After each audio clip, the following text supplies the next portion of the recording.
Hi everyone, it's Aunt Fernita. Today's story is called God Leads the Way.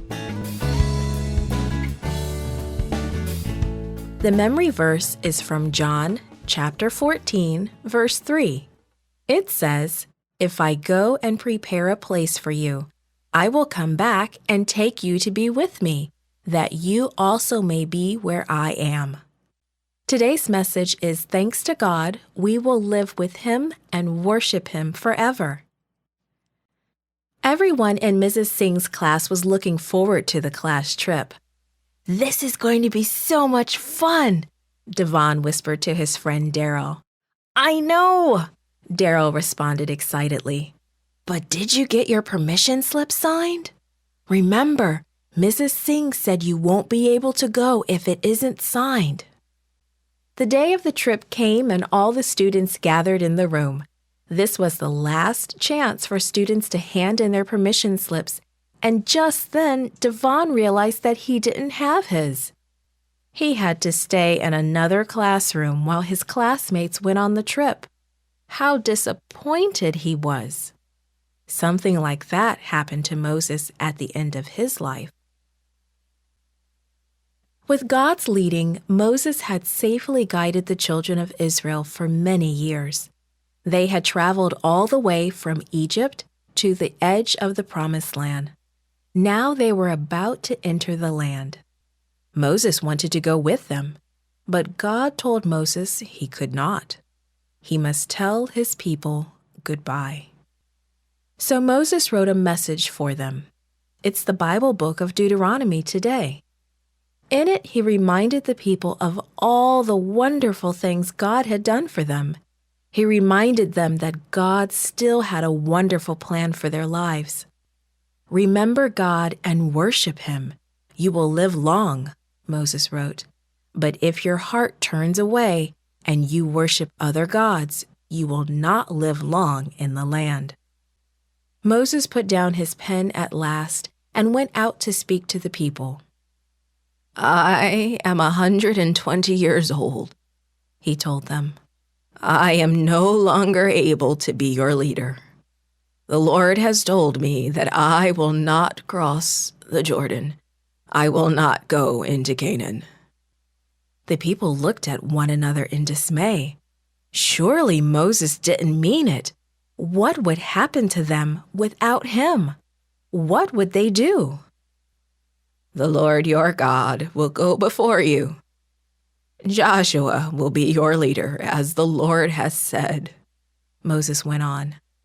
"Be determined and confident. Do not be afraid." Then Moses called Joshua to stand beside him. He placed his hands on Joshua. "You are the one who will lead these people into Canaan. You will see them live in the land that the Lord has promised," he said. "The Lord Himself will lead you and be with you. He will not fail you or leave you. So do not lose courage or be afraid." Then Moses turned to the priest. He gave them the copy of the law that God had told him to write, the 10 Commandments. The priest must learn it well. "At the end of every 7 years," he said, "read this law aloud at the Feast of Tabernacles. Read it so everyone may hear it and remember to worship God." Finally, Moses gave Joshua a copy of a beautiful song that God had helped him write. "Help the people learn this song," Moses said. "It will remind them to serve God only." The people listened quietly as Moses read it. Then Moses spoke his last words to the children of Israel. "Be sure to obey the commands that I have given you today," he pleaded. "Repeat them to your children so that they may faithfully obey God's teaching. These are not empty words. They are your very life."